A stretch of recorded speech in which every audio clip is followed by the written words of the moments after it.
The 80s and 90s created a lot of really innovative and odd cinema. And due to cultural shifts and likes and dislikes, even censorship, they seem to be lost like tears in rain. But not on this channel. We're going to remember them. We're going to talk about them. I'm going to show y'all some clips and maybe make an argument as to why y'all should go look for these and add them to your physical media collection. Pause the scroll. It's time to collect.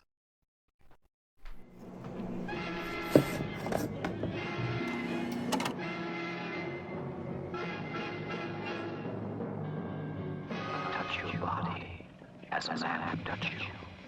But I'm going to show you things which human eyes have never seen. In the privacy of a woman's room, against her will, the inconceivable act.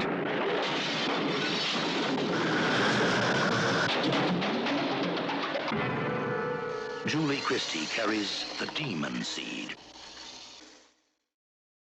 The first film I want to talk about today is a film starring Julie Christie. It came out in the 70s and it is called Demon Seed. I somehow managed to watch this movie on late night cable and I remember it vividly. It haunted me. The basic premise of the movie is keep in mind, this is in the late 70s, but the premise is this very attractive woman lives in a house that is AI. It's a smart house, and the house becomes self-aware, locks her up, and basically tries to procreate with her. Talk about harrowing stuff. I wonder, though, how prescient that film might prove to be.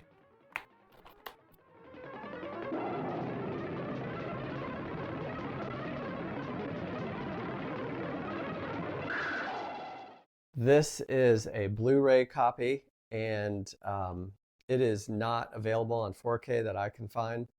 I can't wait to see this again. Demon Seed.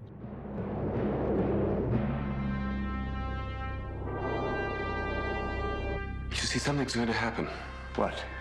Something wonderful.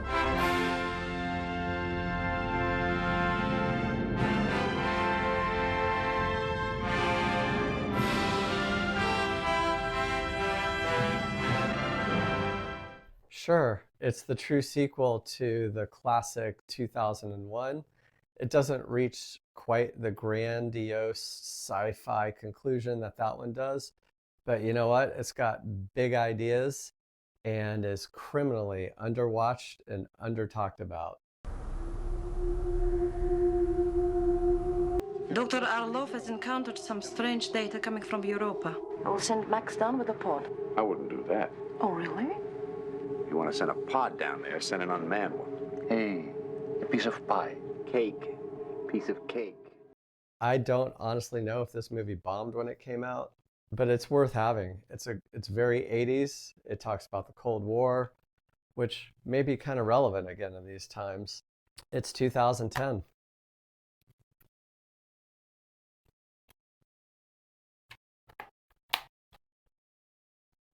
Day of the week. Oh, really? Yeah, you want a race? I'll take you on any day, sucker. Go that way, really fast. If something gets in your way, turn. All right, I find it hard to believe that this one made the list. It's a John Hughes film. It's got a memorable quote of, "I want my $2." It's got hot foreign exchange students in it. It's got ski slopes, it's got animation, it's got John Cusack. It is Better Off Dead. Somehow this film just seems to be slipping through the cracks. In fact, this movie is the reason I got back into collecting physical media after, I don't know, 15 years. 15 years ago, I sold all my physical media. I went all in on streaming. At the time, Netflix had everything. It was like $8 a month. And I figured, yeah, that's the way to go. 2 or 3 years later, my wife wanted to watch this movie at Christmas time. I think it is considered a Christmas movie. And we couldn't find it. I tried to buy it. I searched Netflix, searched all the random streaming services, and we couldn't find it. And so I asked Santa Claus to get me a 4K player and this movie. At the time, it wasn't available on 4K. I don't even know if it is now. I think I read something about it's coming out on 4K. This is the Steelbook Blu-ray. And there it is. There's the J card. And cool artwork. DVD under there. Let's see what the artwork is. Ah, there we go. So yeah, this is a must-watch. If you can grab a copy, do check it out. That everyone is smart. So you're Al Myers' kid? Yes, I am. You look pretty stupid to me. Thank you. All right, this next title was also one that I was greatly interested in after I got back into collecting physical media. It's a title I couldn't stream. I couldn't find it on Blu-ray. I couldn't even find the thing on DVD. I had to go on a third-party marketplace and find a copy. And it's a documentary that I remember watching on cable, and it got me into the Beatles when I was a tween, and it is the Compleat Beatles. But behind them lay 8 years of hard work and frequent disappointment. Yet they were determined, and they were lucky, playing the right clubs and meeting the right people at critical moments in their careers. But most of all, they were good, very, very good, crafting a distinctive style out of their musical heritage. So before we had Get Back or the Beatles anthology, we had the Compleat Beatles. It's truly a love letter to the Beatles. In my opinion, this is the best way to introduce a younger person to the band. I prefer it over Get Back and or the Beatles anthology. It has a fantastic soundtrack, of course, considered by many to be the definitive introductory doc to the greatest band of all time. This documentary really captures that first wave of Beatlemania and their entire career. It's raw, real, and mostly forgotten. A documentary made before Apple and McCartney regained control of the Beatles catalog. It features interviews, footage, and this documentary has never actually been released since it used to air on PBS. I believe Paul McCartney bought the rights to it after he was producing the Beatles anthology and shelved it. He didn't want any competition with the new official Beatles documentary, but I do encourage y'all to check this out. This one I tracked down. I couldn't find it on Blu-ray or DVD. The only way you could get it was on VHS or Laserdisc.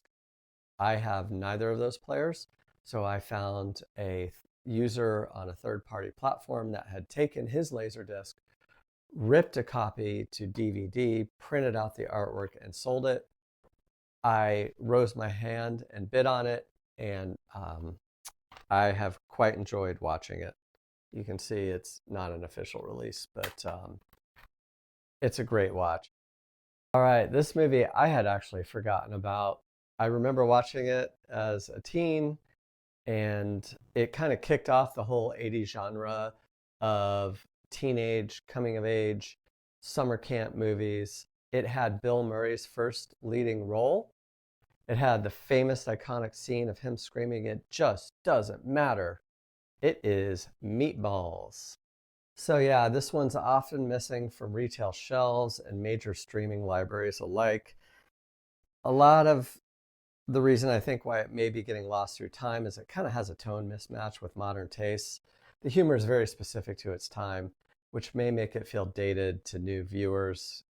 Another reason it's probably been overlooked. So if you do own a physical copy, it's a great example of why collecting movies really does matter. Not it just doesn't matter, but it does matter, right? Meatballs is definitely the kind of title that will slip through the cracks in this digital age. Here I have the Blu-ray. Searching for this, there's no premium release of this. There's no 4K. I believe Blu-ray is the best way you can get it unless you buy it digitally. This was a standard Blu-ray case I got and swapped it into a Scanevo case, Criterion style case. There you go.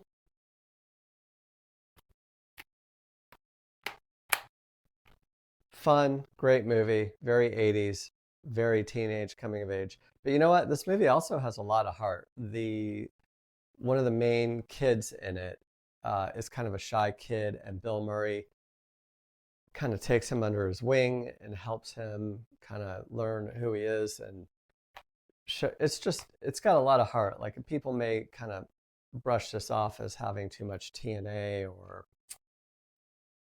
do check out Meatballs. Another film that I watched when I was younger, I remember loving this movie. It was like almost watching a cartoon. It's one of the strangest, funniest cultural clash comedies I would argue ever made. Y'all who are watching probably have seen it, but my guess is for the younger viewers on this channel, you've never heard of it, and you certainly are not seeing it pop up on any of your streaming algorithms. So let's change that.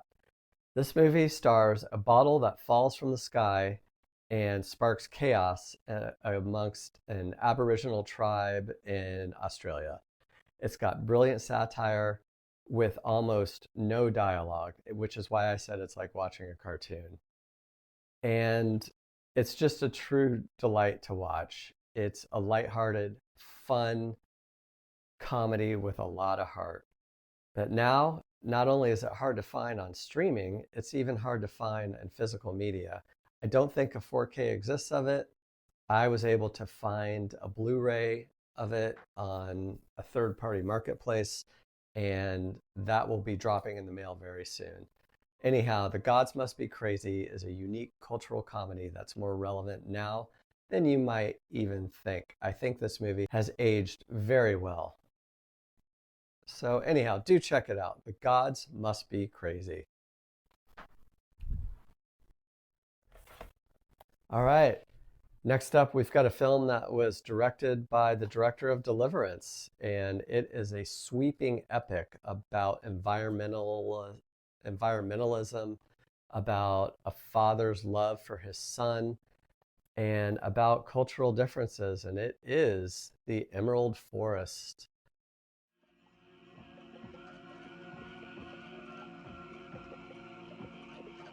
You just stay where I see, okay? Daddy, there's people in there. People? What kind of people? They're taking Tommy! Just get some help! Tommy! I found this at Kino Lorber and I snapped it up. I had actually forgotten about this movie. I remember seeing it when I was little and liking it a lot, being haunted by the idea that you could just wander off and get lost from your family. I saw that as a kid. Now as a father, I see it in a different way. And I have rewatched this recently. It still holds up. To be honest, I think it holds up now more than ever.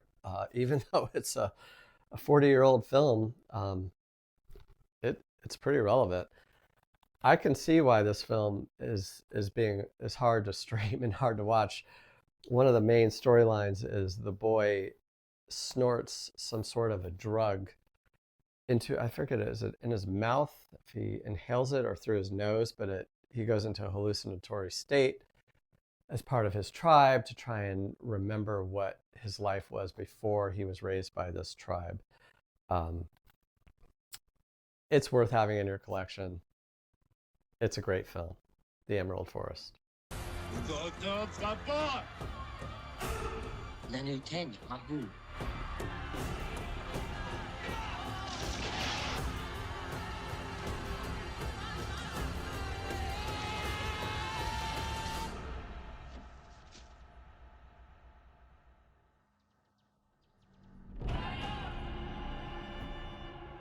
Next up, we have another wonderful, beautiful love story starring Gwyneth Paltrow and Ethan Hawke.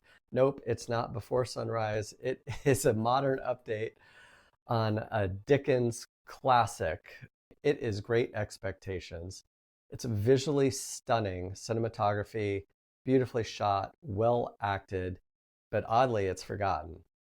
And I would argue that it's worth another look.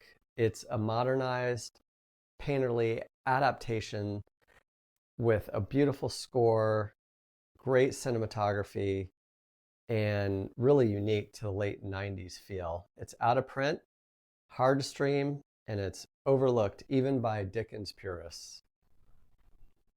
You're drooling.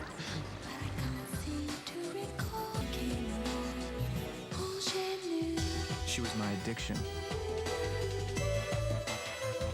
This next title is a bit of a guilty pleasure for me to admit that I like, but you know what? Now that I'm older, I just think this movie, it hits on so many levels. It truly captures the 80s culture with heart and realism, more so than most other 80s movies have. It is Valley Girl. It's got Nicolas Cage in his first starring role. It's got a very cute Deborah Foreman, who soon thereafter retired from Hollywood and didn't make any more movies. It's got one of the most iconic and best soundtracks of any 80s title. If y'all can check out the soundtrack for this, it's got the iconic song I Melt With You and other great music, which I believe is why it's so hard to find it on streaming services. I believe all those songs might be making it difficult to stream. This is, I don't even know what this company is. It's Eureka. I think they might be an Australian company, but I found this and I immediately snagged it up. I have not rewatched it since I was younger, but I can't wait to. Do check out Valley Girl. It's great. Last sale of the evening, the star of the night, the so-called Red Violin. Who will start us off? Next up, we have another movie that I remember watching on cable, and boy, did I like it. It stars one very special Red Violin. It's got 5 stories. It's got 2 or 3 centuries of wonderful music and passion. It's got intimacy. It's hot. It's sexy. It's dramatic. It's funny. It's poetic. And it's just cinema at its best. Every time I revisit this, I'm just stunned that it doesn't get talked about more. So I have to admit, this is not really an 80s movie, but it really feels like one, so I'm adding it to the list. It is The Red Violin. It's a sweeping international love story that follows the Red Violin across multiple centuries. It's got a beautiful score, and it's hard to find. I had trouble finding it. I was able to find a third-party Blu-ray on eBay, and it was pretty expensive. It's overlooked. I don't see it on streaming much, but do check out The Red Violin. Of note, it actually does star Samuel L. Jackson in one of his earlier roles. Do check it out. Perfect. Is our little Red Violin the Red Violin? No. Next up, we have a love story that spans lifetimes. It is Made in Heaven, starring Timothy Hutton and Kelly McGillis.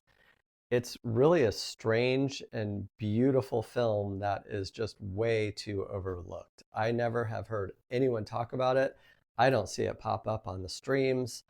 I don't even see it pop up on shelves when I'm shopping online or at Barnes and Nobles. So this one just seems to be forgotten through time. This movie, as I said, it stars Timothy Hutton, and he meets his soulmate in the afterlife. Kind of like the Pixar movie Soul, I guess you could compare it to kind of like that. So as he goes back to Earth, he has to is born, he has to find his soulmate on Earth. It's a beautiful love story. It's directed by Alan Rudolph, and it was produced by HBO, and for some reason, it's hard to find, hard to stream. It's not widely known, not widely available, but it is deeply romantic and stylistically bold. Do check out Made in Heaven. All Right, and just for an afterthought, I've got a couple movies that technically aren't 80s movies. One's from the 90s and others from the 70s, but they're definitely titles that seem to be slipping through the cracks of time and forgotten. Bobby, get him! Roy Scheider. In The French Connection, he helped to crack a $32 million dope ring. Now he's back, leading a new team of undercover super cops, even more ruthless than the mob they're gunning for. If y'all love The French Connection, then y'all are going to love the 7-Ups. This was the heir apparent sequel. It's got the cinematography, it's got the acting chops, it's even got a comparable car chase scene.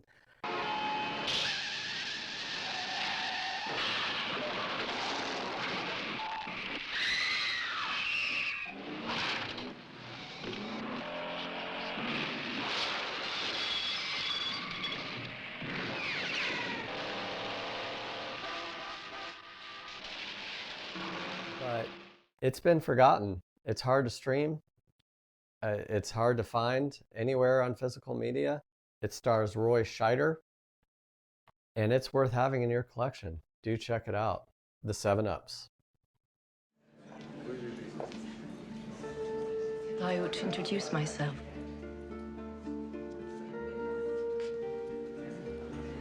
I'm Anna Barton. I've heard about you. I'm sure she's very nice. Stephen Fleming thought he had everything life could offer. Next up, we have a harrowing and extremely hard to watch movie about a love story starring Jeremy Irons and Juliette Binoche. It's a brooding tale of obsession and consequence. It's a quiet storm of a film, very adult in nature and also very under the radar. Jeremy Irons stars in, I guess I would describe this as a scandalous, slow burn, romantic thriller. It's bold, emotional, psychologically intense, and as I said, it's really hard to watch. I have been having a really hard time tracking this down. I've seen a couple Blu-ray releases available on third-party platforms. I have found it on DVD, but it is damaged. And I don't want to spoil it too much for you, but let's just say the love triangle is painful. It's the end for us. With love comes risk, comes damage. I thought you could control life. There are things you can't control.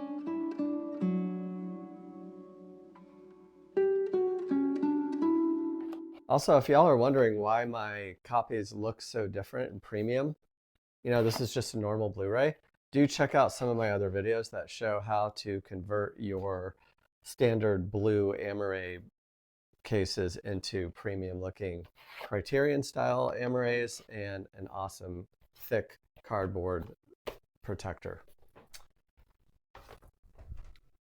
So if you're like me and you collect titles not only for the awesome cover art or FOMO, but you're collecting titles for the legacy of film itself, don't let these titles fade from our collective memory.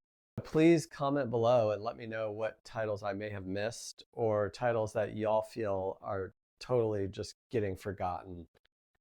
I would love to hear from y'all. Stay physical, keep your shelves full, and I'll catch y'all on the next one.